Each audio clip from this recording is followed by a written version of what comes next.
Empiezo, los que se sumen, suman después. Ahí vamos.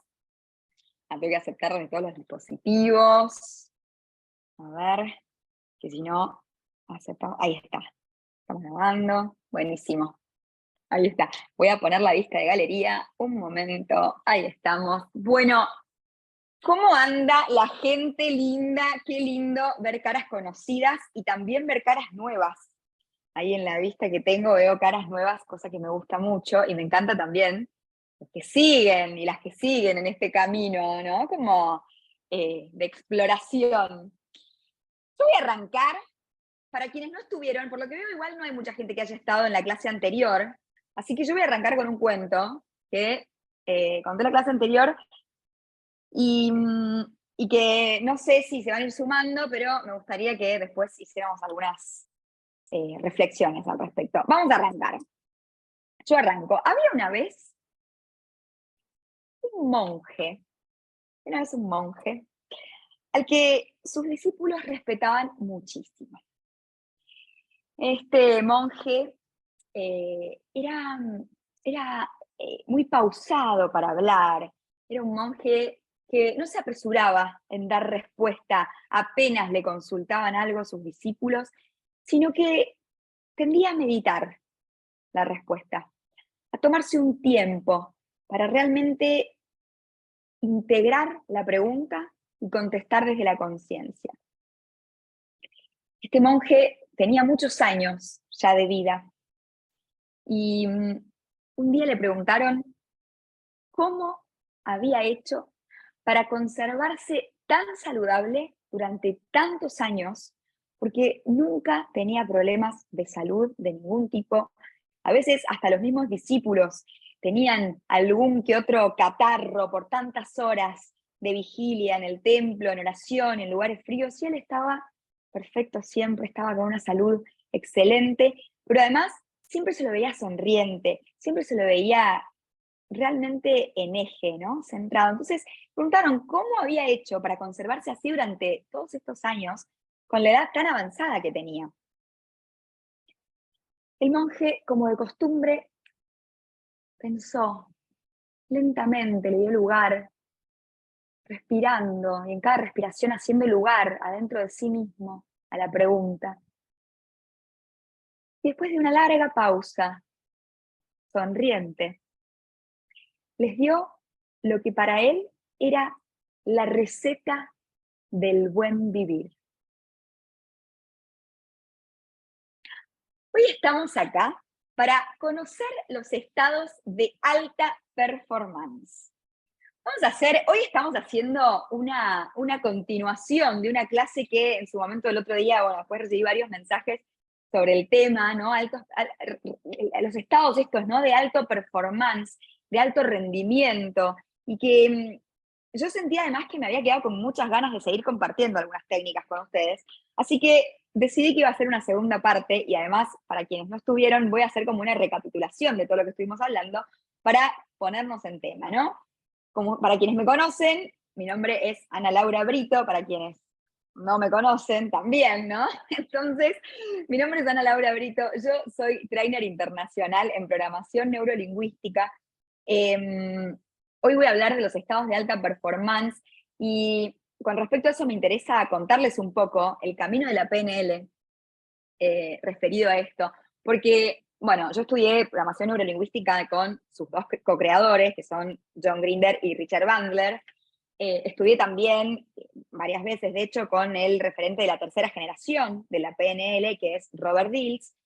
Y bueno, habiendo estudiado con las tres eminencias al día de hoy de la PNL, también llegué a estudiar algo con Frank Kuselik, que es una de las personas que estuvieron en los inicios de la PNL. Y habiendo conocido todas estas corrientes de PNL al día de la fecha, a mí me gusta mucho la indagación que hace John Grinder, y por eso, particularmente este co-creador de la PNL, y por eso es que sigo su corriente, su línea, y por eso es que mi academia, Even Mind, desde la cual estamos ofreciendo estos workshops, talleres y entrenamientos, adherimos a esta línea, ¿sí? Después, quienes estudian más en el entrenamiento y saben un poco más, saben las grandes diferencias de estas líneas, de estas corrientes actuales. En este sentido, John Grinder que es uno de los co-creadores de la PNL, como les digo, también creó el nuevo código de la PNL. Y el nuevo código de la PNL nos interesa mucho al día de hoy, porque el nuevo código de la PNL es el que trabaja sobre los estados de alta performance, particularmente el nuevo código de la PNL. Yo también estudié las grandes fuentes de la PNL, que son, por un lado, la terapia gestáltica, porque se lo modeló Fritz Perls, hice entonces una especialización de la terapia gestáltica. Luego hice también, bueno, en realidad cronológicamente fueron diferentes los momentos, pero sí, hice también una especialización en el modelo sistémico, porque una de las referentes que se modeló a la hora de la creación de la PNL fue Virginia Satir, entonces también estudié el modelo sistémico, y entonces también estudié la hipnosis ericksoniana, que también estudié en Estados Unidos, con dos de los grandes referentes de esto, estuve en California y en Arizona, hipnosis ericksoniana, ¿sí? Porque uno, entonces, de los modelos grandes de la PNL de los primeros años era Milton Erickson, ¿sí? Fue Milton Erickson. Entonces, con todo esto yo hice como la propia síntesis en donde me gusta contarles de dónde vienen los patrones de la PNL, contarles cuál es el trayecto que llevó hasta aquí, hasta estas actualizaciones a sus autores y a sus co-creadores, ¿sí? Por otro lado, bueno, también me formé, soy counselor, también me formé en liderazgo estratégico en la Universidad de Harvard, entonces tengo como diferentes herramientas de las que dispongo para compartir con ustedes diferentes temáticas, ¿no? En esta ocasión tiene lugar el tema de los estados de alta performance, y para esto vamos a tomar como gran y grandísima referencia al nuevo código de la PNL, que trabaja específicamente sobre los estados de alta performance. La PNL inicialmente, y ya desde sus primeros años, habla de los estados internos, y ya les quiero hablar un poquito conceptualmente de eso, pero quisiera preguntarles, sobre todo quienes no estuvieron en la clase anterior, para hacer una especie de recapitulación también para quienes estuvieron, y para adentrarles el tema, interiorizarlos en el tema, y preguntarles qué les parece que es un estado interno, ¿no? Porque es algo tan intangible hasta que lo empezamos a identificar, que me gustaría preguntarles qué les parece a ustedes que es un estado. ¿A qué nos referimos? ¿O qué nos podemos llegar a estar refiriendo en PNL cuando hablamos de estados internos, de estados que posibilitan las conductas? ¿Qué les parece que puede ser? Quienes hayan estado en la clase pasada también pueden compartir. Alumnos, alumnas, exalumnas también. Emociones, dice Andrea. Esa es la típica respuesta, me encanta, vamos a hablar de eso. Bien, Andrea, tiene algo de eso, sí, señora. Emociones, dicen por ahí. Vamos a hacer una diferenciación con respecto a estados y emociones, pero sí es cierto que están grandemente vinculados. ¿Quién más se anima? Muchas gracias por participar. Yo estoy acá tomando mate para quienes no son de Argentina, ¿no? Siempre me preguntan cuando viajo a los cursos. Bueno, ahora no están, pero unos exalumnos de cuando di el practitioner en Los Ángeles, cuando viajé para allá a dar el practitioner, siempre después me dibujaban ahí en el pizarrón, ¿no? Como si fueran niños de escuela, bueno, no, eran grandes, pero me dibujaban tomando mate, ¿no? Es infaltable, solo quienes son de Argentina pueden entender este hermoso vicio que tenemos. Bueno, ¿quién más se anima a compartir lo que cree que es para ustedes, o lo que intuye que son los estados? ¿Qué les parece? A ver, veo manitos. ¿Nadie? ¿Nadie se anima? Exalumnos, exalumnas también, por favor, ahí.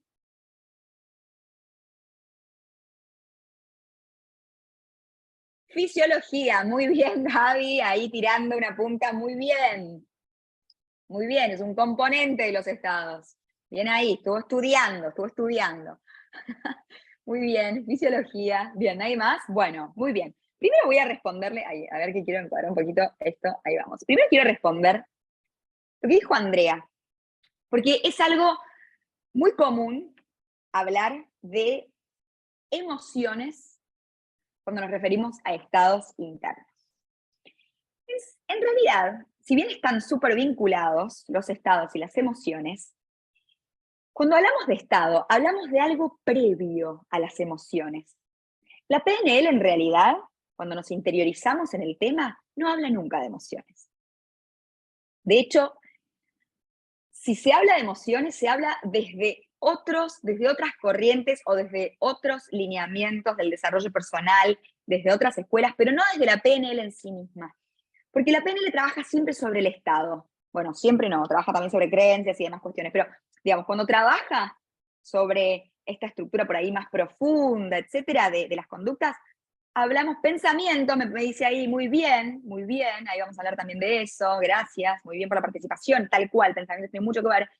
Hablamos entonces de estados y no de emociones, porque en realidad las emociones tienen mucho más que ver con otras maneras de abordar el entendimiento de cómo se crean nuestras conductas, que tiene más que ver con la psicología, ¿no? Algunas líneas de coaching también hablan de emociones, pero desde la PNL no, porque en rigor de verdad, y esto es algo, por eso quería tener más tiempo para hablar de esta clase, posturas, me dice por ahí Patri, muy bien, ella estuvo en el curso de oratoria, estuvo también el de autoestima, se va acordando de cuestiones, muy bien.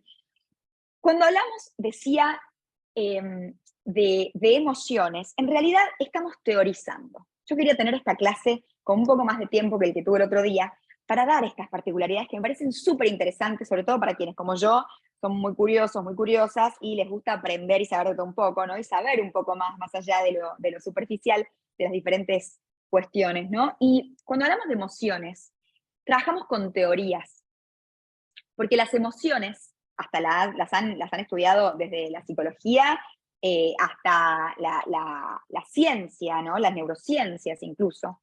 Se habla de una teoría y se habla de emociones con un nombre y un significado, ¿verdad? La tristeza tiene tal tipo de conducta, ¿no? Y tal tipo de estructura. La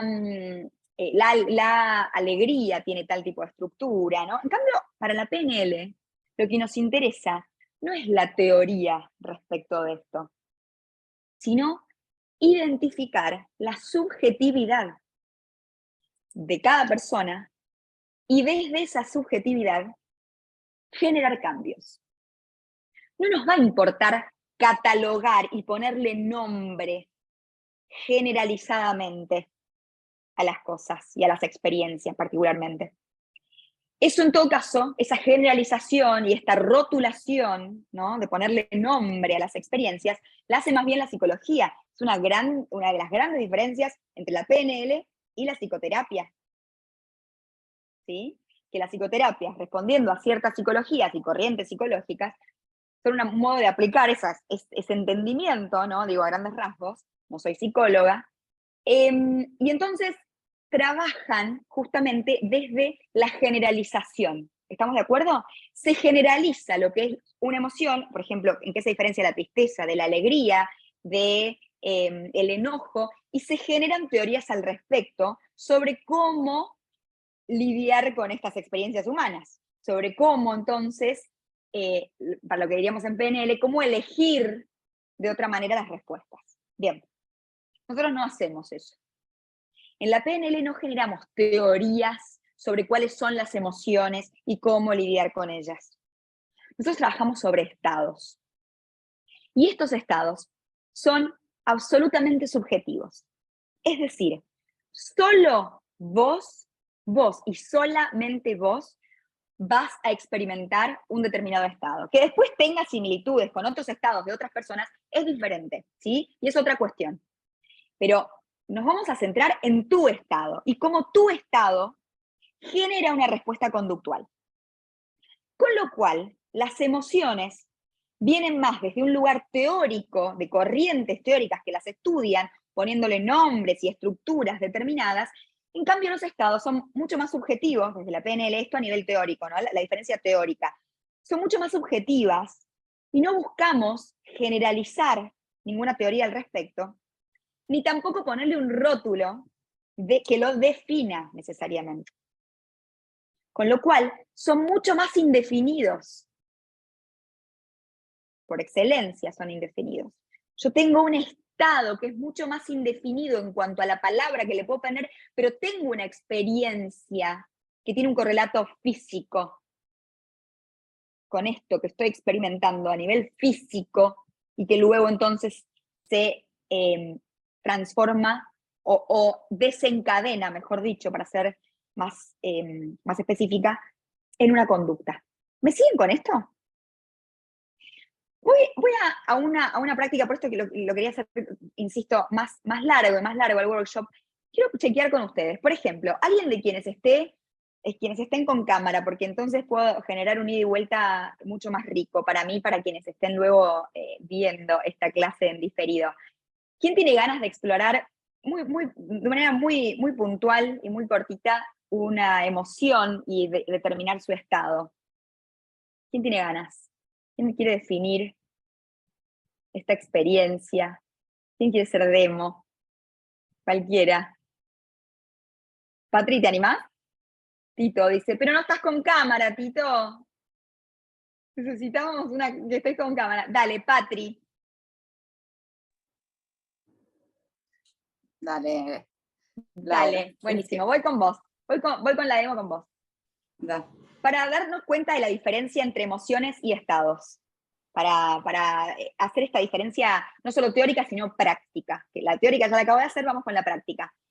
¿Qué emoción te gustaría explorar con respecto a un contexto determinado para identificar tu estado? Pensá en un contexto donde tengas una experiencia de alguna manera limitante y que quieras explorar un poquito más, brevemente.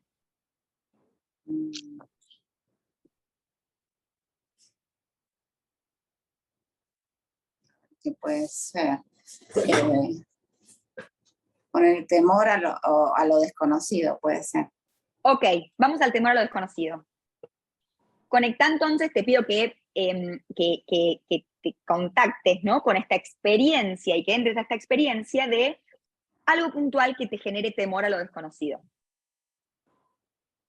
Alguna experiencia que vos tengas de tu vida que te contacte, que te conecte con el temor a lo desconocido. ¿La tenés? Experiencia. Claro, para hacerlo más concreto, digamos. En PNL buscamos siempre lo concreto.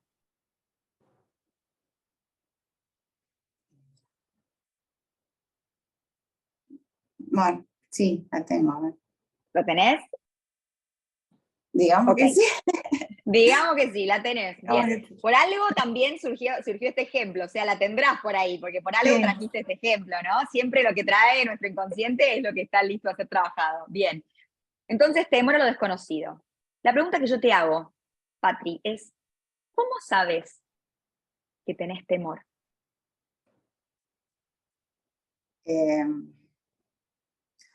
Por una sensación de, por ejemplo, de angustia o de inseguridad. Ok, No sé ¿cómo sabes que tenés angustia e inseguridad? Y eso,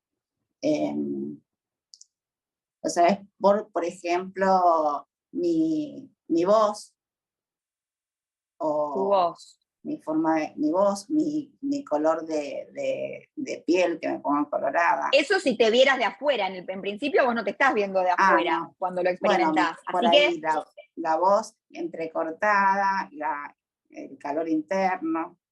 calor interno. Bien, la voz entrecortada en todo caso es una consecuencia, porque es una conducta. Ya vamos a ir, si estuviéramos allá en el entrenamiento, hablaríamos un poco más, pero ahí tenés. Por ahí la taquicardia o la respiración más agitada, o sea, más ahí frecuente, aumento de la frecuencia respiratoria, la taquicardia. Ahí está. Entonces, ese rótulo que empezó siendo temor, angustia, inseguridad, luego, ¿no?, que lo completaste con eso, derivó en el entendimiento y en la experiencia directa con el cuerpo de que hay una sensación física que te hace decir que estás en esas emociones. ¿Sí? Sí. Bien, hasta ahí vamos a dejar, gracias Patri. Entonces, lo que yo quiero transmitir con esto es que, primero, una de las grandes preguntas de la PNL, en primer lugar, es ¿cómo lo sabes? ¿Cómo lo sabes, no? ¿Cómo sabes cuando estás experimentando una emoción? Porque una emoción, si yo digo tristeza, o si yo dijera angustia, ¿no? Emociones secundarias, ¿no? Como una angustia o temor, ¿no? Ok, son palabras, no dejan de ser palabras. En todo caso, para saber qué es angustia como palabra, tengo que ir al diccionario, pero eso no me va a dar la subjetividad de mi experiencia. Eso me va a dar una teoría.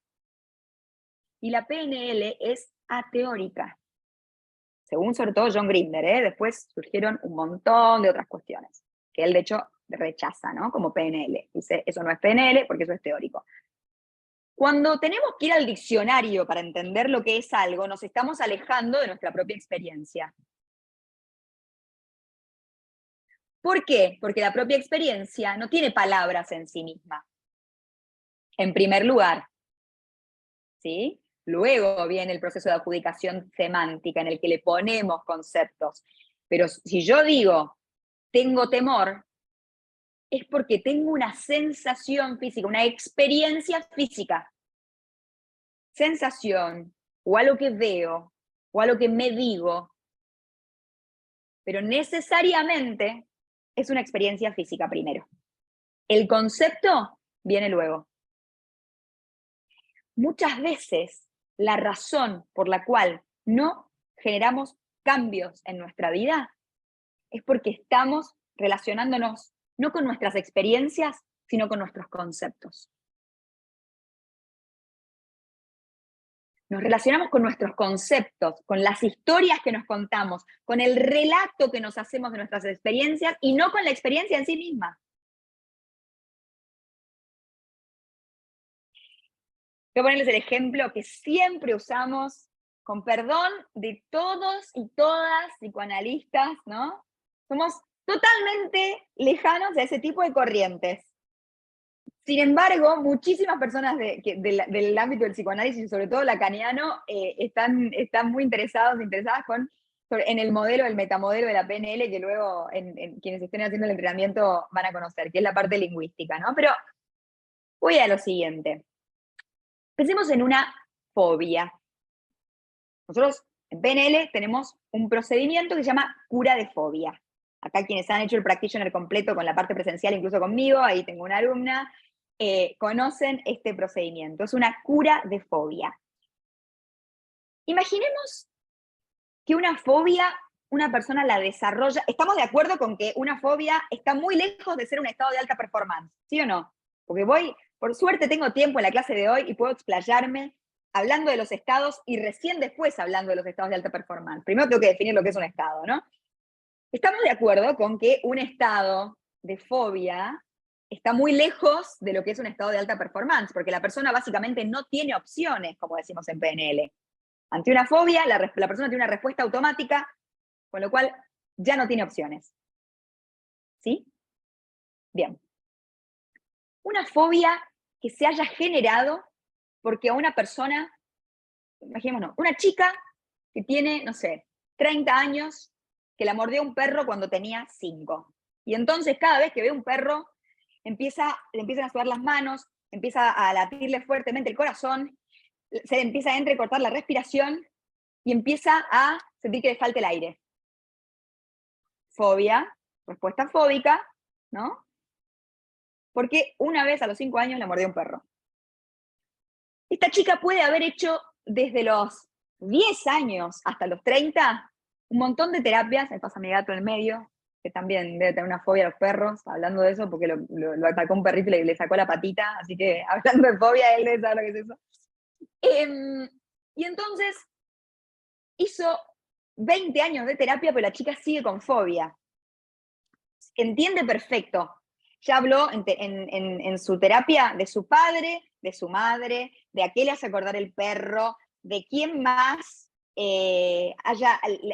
con quién más ha tenido experiencias como si la estuvieran atacando en su vida, ¿no? Todo lo que podemos racionalizar al respecto. Pero la chica sigue viendo un perro y sale corriendo. La pregunta que hacemos en PNL, sobre todo cuando hablamos de cura de fobia, ¿no? ¿Qué nos hace pensar que hablar de una fobia va a curarla? ¿De dónde sacamos el concepto y la idea, sumamente teórica, por otro lado, de que hablar de un problema nos va a hacer resolverlo? ¿Cuántas de nosotras tendremos la experiencia de haber hablado hasta el cansancio de un problema y no por eso resolverlo? De hecho, hoy está comprobado con las neurociencias que cuanto más se habla de un problema, más se fijan los circuitos neurológicos que lo crean. porque se sigue hablando del tema y se sigue reforzando el circuito neurológico que lo respalda. Tal cual, dice Andrea, para mí lo potencia. Absolutamente. Por algo es que surge hoy en día, y hace ya un tiempo, la psicología positiva, que viene a cambiar el paradigma en la psicología, que dice que hay que hablar de las soluciones y no de los problemas. ¿Sí o no? Porque en todo caso, hablar de un problema y seguir indagando en el problema, lo único que hace es reforzarlo. Y reforzar todas las rutas neurológicas que están asociadas a él.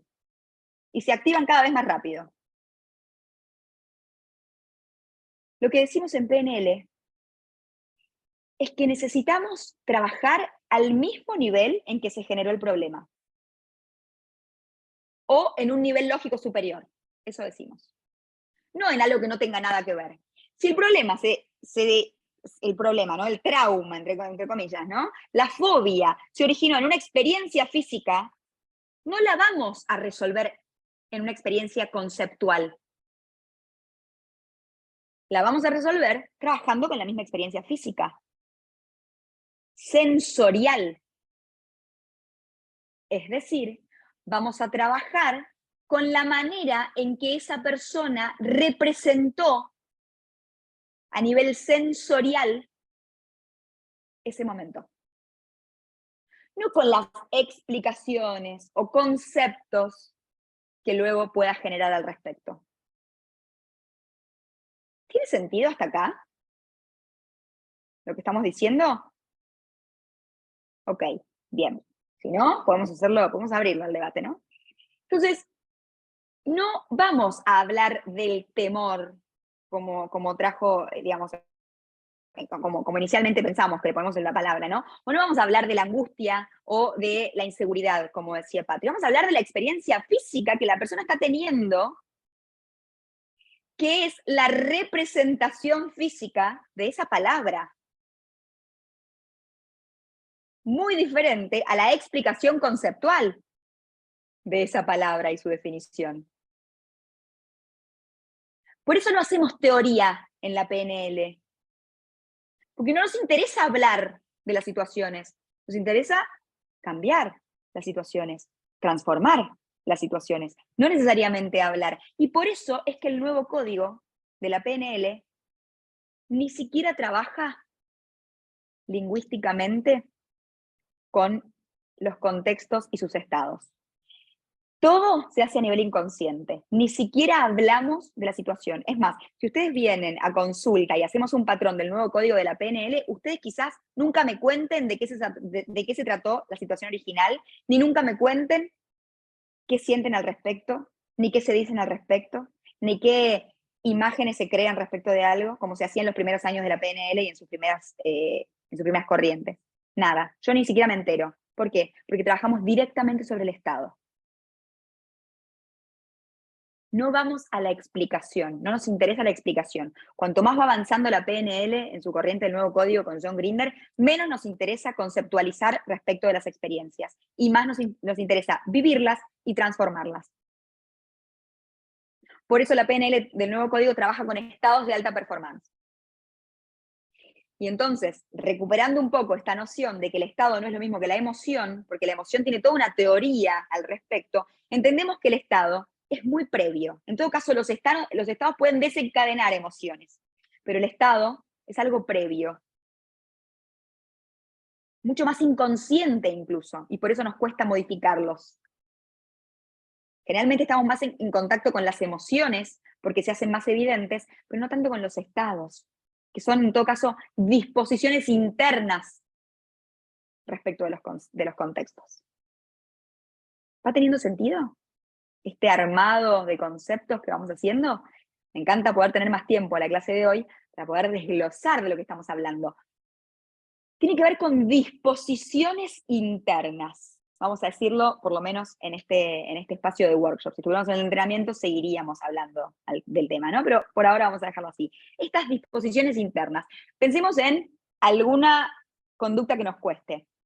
Ejemplo, la clásica, típica, la persona que quiere ir al gimnasio, sabe que lo necesita, pero no puede. Dice, no, qué fiaca, ¿no? Como, no, me da una cosa, en el momento no tengo ganas, ¿no? Esa disposición interna de básicamente no querer, o de no tener ganas, o de me da pereza, o todo lo que posteriormente podemos conceptualizar y ponerle palabras, es una sensación, una disposición interna. Es como no sé por qué, dice la persona, pero no tengo ganas. Y no es que esté triste, y no es que esté enojada, no es que tenga una emoción respecto de eso, simplemente no tengo la disposición interna, ¿sí o no? ¿Pasa o no pasa en la vida? Quiero ordenar mi placar. Oh, pero no tengo la disposición interna. ¿Qué significa? No tengo un estado de alta performance para realizar esa conducta, estoy diciendo, en el lenguaje de la PNL. ¿Sí? Entonces ese estado es lo que posibilita o imposibilita las conductas. Las conductas deseadas, por supuesto, porque siempre se genera alguna conducta. De hecho, no existe la no conducta, decimos, sobre todo desde el conductismo, ¿no? Todo es conducta, incluso no hacer algo es una conducta, ¿no? Entonces, de repente, no tenemos la conducta deseada, pero tenemos otra conducta. Ejemplo, sé que quiero ir al gimnasio, pero me quedo, no sé, viendo mensajes y haciendo algo de trabajo, porque hasta ello me parece más interesante que ir al gimnasio, ¿no? Lo que sea, ¿no? Entonces, tenemos otra conducta. ¿Por qué? Porque un estado siempre, siempre desencadena una conducta, sabiendo que no existe la no conducta, con lo cual incluso no hacer algo es hacerlo, ¿no? La inacción, entre comillas, es una conducta en sí misma, porque algo estoy haciendo, ¿no? Entonces, siempre un estado desencadena en una conducta. La pregunta es, ¿cuál es el estado que necesito para desencadenar una conducta deseada? ¿Y cuál es el estado que tengo que hace que no esté pudiendo desencadenarla? Que no esté pudiendo generarla, que no esté pudiendo realizarla, llevarla adelante. ¿Va teniendo sentido? Voy a repetir un ejemplo, ya que del otro día de la clase pasada no hay gente, creo, hasta ahora, por lo menos, no sé, cualquier cosa pueden hablar. Vamos a poner el ejemplo que yo siempre pongo y que me encanta con respecto a estados y la gran diferencia entre, digamos, en realidad la gran particularidad que tienen los estados con respecto al desencadenamiento de las conductas. Imaginemos que un día tenemos un muy mal día.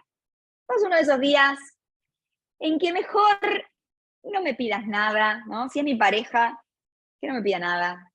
Que no me venga con nada, no me vengas con eso ahora. Podemos ya decir, no me vengas con eso ahora que no estoy de humor, ¿no?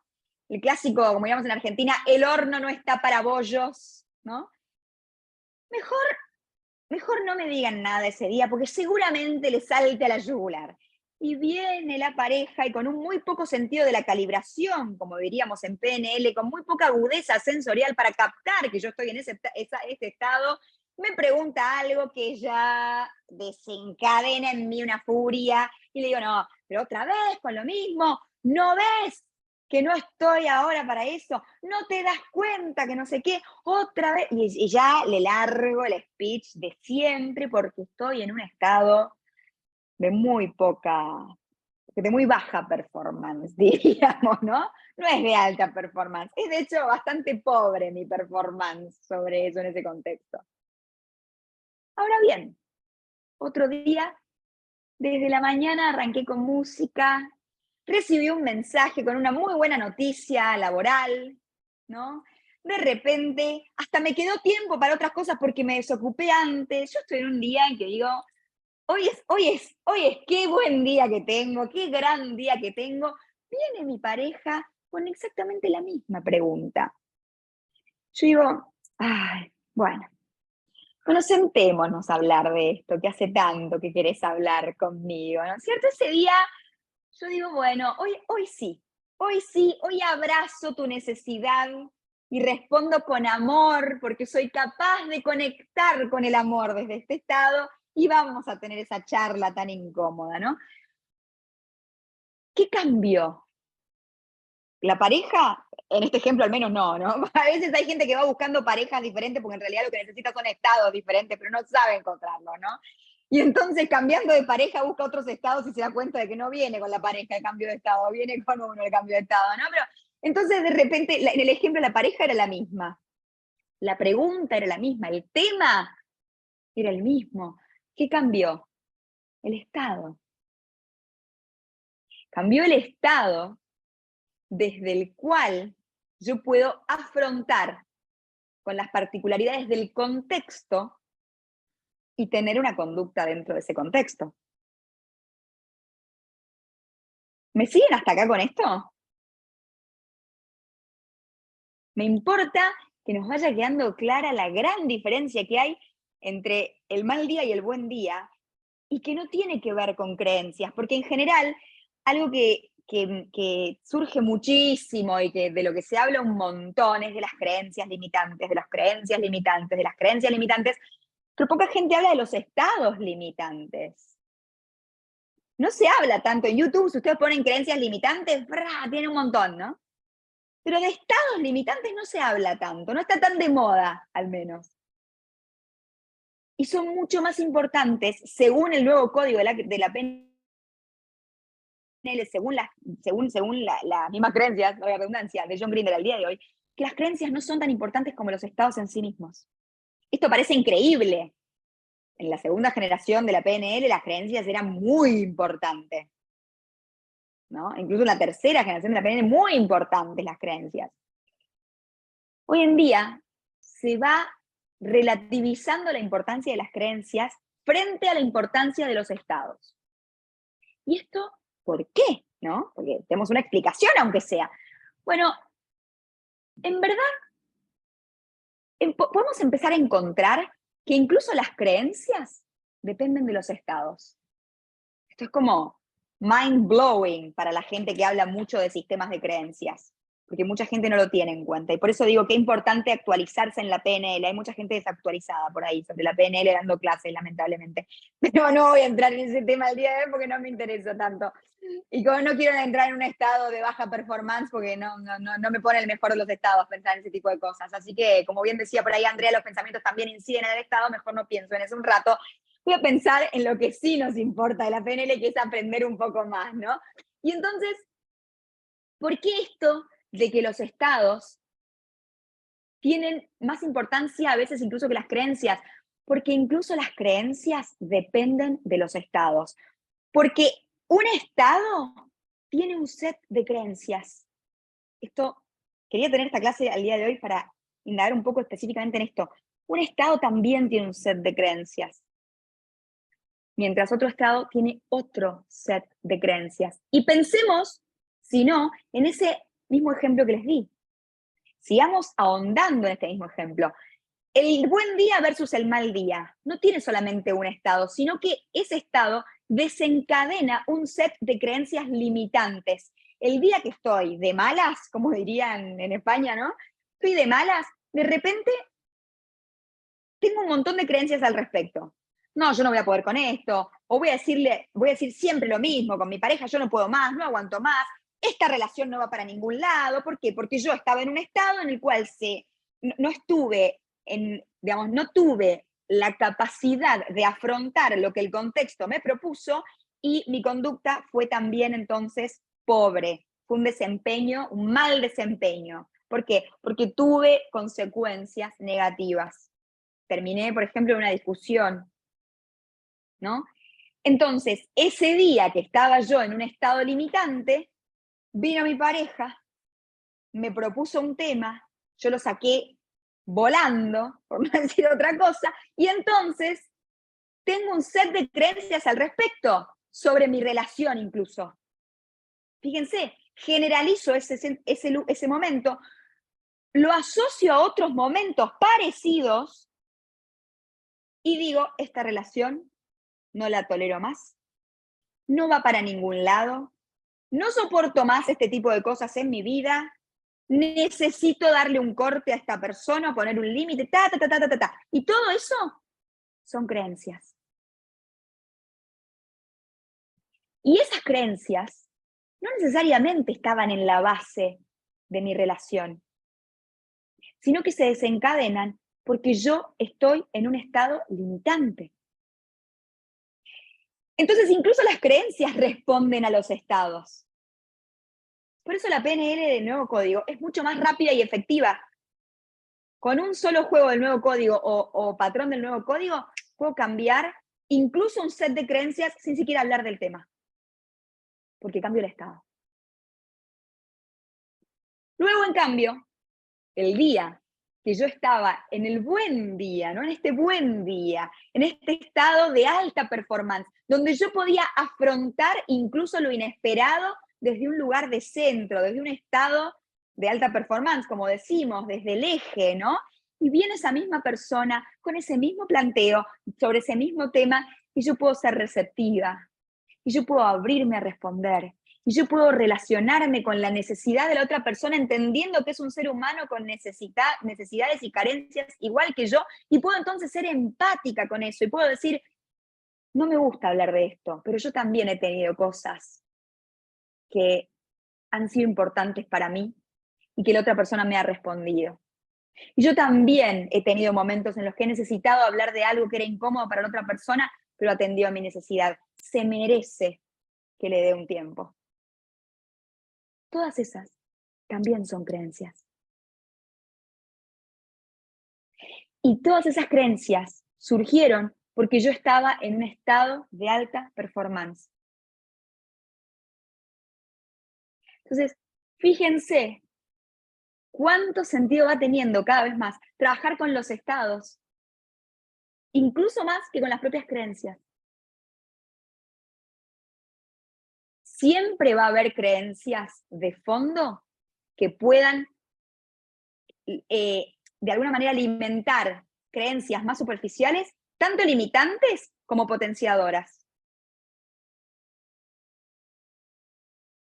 El tema es que no se desencadenan igual y no llegan a las mismas creencias, estas superficiales, ¿no?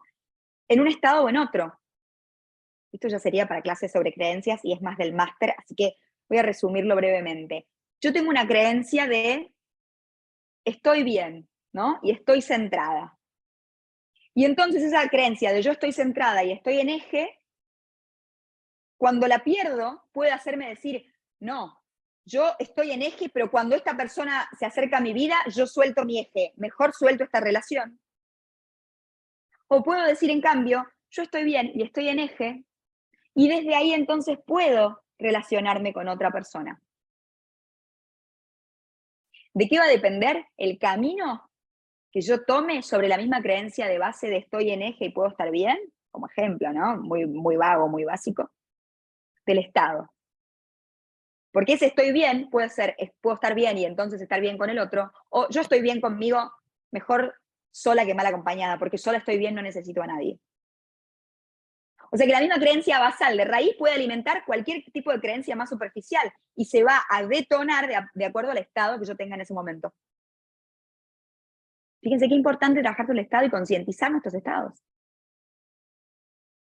¿Alguna pregunta hasta acá? Porque acá ya me explayé. Fíjense, ya voy casi una hora hablando y todavía no hablé de estados de alta performance. Por esto es que yo quería tener más tiempo, ¿no? Como, bien, entonces, ¿alguien tiene alguna pregunta o algún comentario para hacer sobre esto? Me interesa un montón.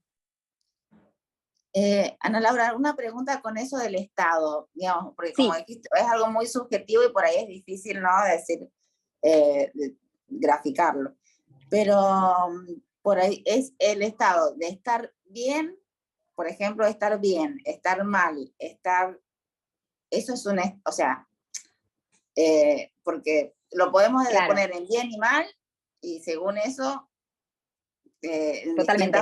en distintas, digamos, ocasiones reaccionar diferente o Totalmente. no sé. El estado es previo a lo que podamos decir sobre él. Mira qué interesante. El estado es una instancia previa a lo que podamos decir del estado, porque en el momento en que estamos diciendo algo del estado, ya estamos conceptualizando. Entonces, el estado, en todo caso, tiene más que ver con una experiencia que yo siento que me limita o que me potencia. Pero es esa experiencia que no tiene palabras, es previa a la adjudicación semántica. Más allá de que tiene un componente de adjudicación semántica sobre otras cosas que ya voy a indagar. pero es un set de, puede ser sensaciones, o de un diálogo interno que para mí sea potenciador, o de algo que escucho de afuera y me potencia, ¿no? De repente me acuerdo de algo y me genera una sonrisa y un estado no sé, potenciador, que luego voy a llamar alegría como emoción, por ejemplo, pero es previo a lo que podamos decir de él.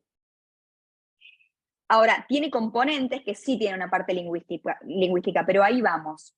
Y está buenísima la pregunta, porque justamente es la subjetividad de decir, bueno, no puedo encontrar la palabra para definir el estado, porque si la defino, tiendo más a ir por el camino de las emociones que de los estados en sí mismos, ¿no?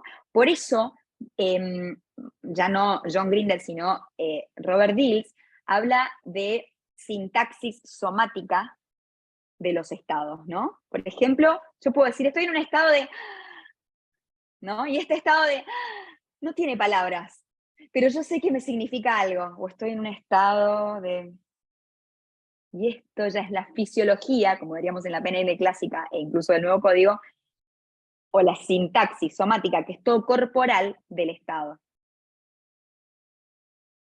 ¿Sí?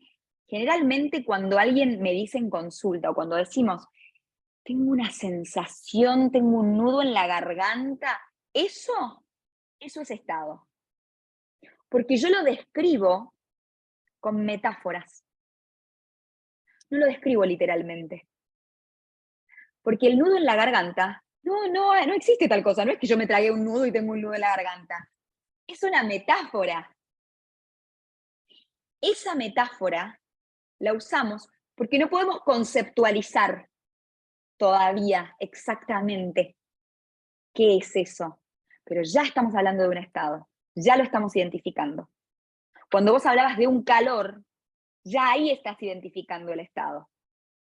Cuando hablabas de angustia, a la que remitía este calor, me hablabas en todo caso de emociones secundarias, ¿no? Sentimientos, ya podríamos abrir otra carpeta que tiene que ver con la teoría, ¿no? De las emociones que no tiene que ver con la PNL. ¿Sí? Entonces, cuando hablamos con metáforas corporales, por eso me encanta el feedback. Fíjense que yo no habría dicho esto si no me preguntaba esto, Patri. Cuando hablamos con metáforas corporales, ahí estamos teniendo atención en nuestros estados, sin saberlo. Esa atención puede no ser consciente. Y yo digo, tengo como un nudo en el estómago, ahí ya sé que tengo un estado. Tengo mariposas en la panza, ¿no? El enamoramiento. Tengo mariposas en la panza. No, espero que no la tengan realmente, pero esa sensación ya es un estado. ¿Se dan cuenta? Y hablamos desde la metáfora porque no podemos describir en palabras exactas aquello que experimentamos. Por eso digo que el estado es previo a la explicación. ¿Te respondí con esto, Patri? Bien. Ahora, necesitamos definir cómo se construyen los estados y o qué los componen. ¿Cómo surge un estado?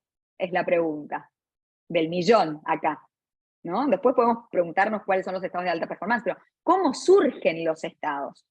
¿No? Por ejemplo, yo en este momento necesito tener lo que yo tengo construida dentro de mi subjetividad y trabajada también incluso con PNL y demás, cuál es mi estado de trainer. Yo necesito un cierto estado para ponerme a dar clases. De trainer en PNL, entrenador en PNL, un cierto estado, que no es el mismo que cuando estoy en estado de coach. Fíjense, porque las conductas me requieren otro estado. Y que no es el mismo que cuando estoy en estado de una conducta que tenga que ver con, no sé, ir a tomar un café con una amiga. Tengo otro estado, no tengo el mismo estado. Porque yo necesito construir mis estados en función de mis necesidades conductuales. ¿Me siguen con esto? Cada conducta requiere un estado que la posibilita. Ahora, ¿cómo construyo ese estado? Es la pregunta. Y para eso vamos a preguntarnos cómo se construyen los estados en general. Bueno, la respuesta ya la dieron ustedes, diciendo que desde la fisiología y desde los pensamientos, me dijeron por ahí. Vamos a cambiar la palabra pensamiento por representaciones internas, porque los pensamientos en sí mismos son construcciones semánticas, son lingüísticos, y responden a una sola forma de representación. Ya voy con esto. No, vamos a la representación interna. ¿A qué le llamamos representación interna en PNL? A la manera en que me construyo internamente la imagen de la experiencia sensorial que tengo.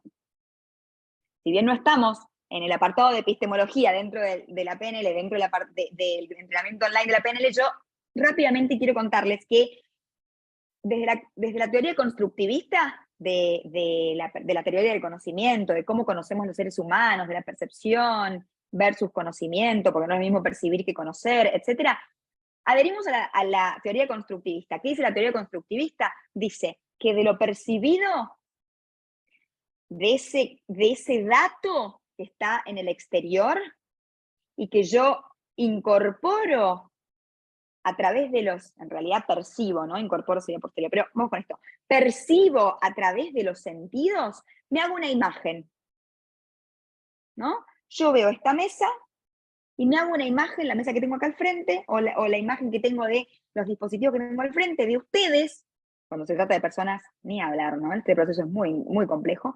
De la imagen que tengo de ustedes, ¿no? En realidad, de la percepción que tengo de ustedes, me construyo una imagen. Y entonces, por ejemplo, del intercambio que acabé de tener con Patri, me construyo una imagen y luego lo recuerdo, pero no recuerdo directamente la experiencia, recuerdo mi imagen de la experiencia. ¿Me siguen? Esa imagen tiene ciertas características, que son todas sensoriales. Veo, ¿no? Algo, no sé, yo después termino esta charla y me acuerdo de la clase, y entonces veo cómo las veía a ustedes, o los veía a ustedes, ¿no? O recuerdo sus voces. Eso es una imagen auditiva. Tendemos a pensar que imagen es solamente visual, pero es erróneo ese concepto. La imagen es la impresión de una percepción, con lo cual puede ser en cualquier canal perceptual. Recuerdo la voz de ustedes, o tengo una sensación que recuerdo, o sea, como repito la sensación con la que me quedé de la clase. O también me digo algo, y acá viene el pensamiento, que es otra forma de representación auditiva. Me digo, fue una clase súper linda. Y ahí están los pensamientos. Esas son las representaciones internas que construyen los estados. Si yo me acuerdo de algo, y quizás, esto también tiene que ver con los filtros, imagínense que, no sé, no en esta clase, porque por suerte estoy teniendo una experiencia muy grata. Ahora, imagínense que yo tuviera, no sé, una cita, y de repente tengo esa cita y esa persona me hace un comentario que a mí me molesta. Quizás la cita duró 2 horas, pero a mí ese comentario se me hizo figura, diríamos en la Gestalt, ¿no? Se me hizo figura, la traje y me quedé con ese comentario de toda la cita que duró 2 horas. Es bastante injusto, porque quizás la cita tuvo otros momentos súper gratificantes, súper positivos, pero yo me quedo con una cosa y la filtro. Y esa sola parte filtrada y segmentada y fragmentada de la experiencia a mí me genera un estado. ¿No? No, esa persona no la quiero ni ver, porque me dijo tal cosa, a lo mejor te dijo un montón de otras, pero vos te acordás de esa, ¿no?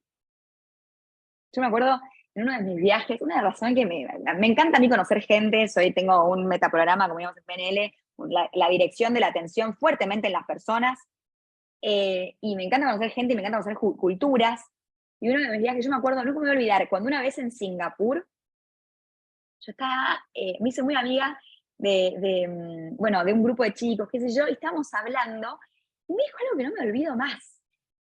Me dijo, vos podés hacer 100 cosas bien, pero si haces una mal, la persona siempre se va a acordar de esa cosa que hiciste, ¿no? Me dijo eso y dije, ay, eso es un ejemplo para traer en las clases sobre los filtros que tenemos en la percepción y luego las representaciones internas que nos hacemos de las experiencias que nos generan estados. Qué bárbaro, qué injusto, ¿no?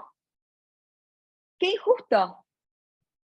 Eso es un ejemplo de representación interna que me desencadena un estado, que me desencadena una conducta.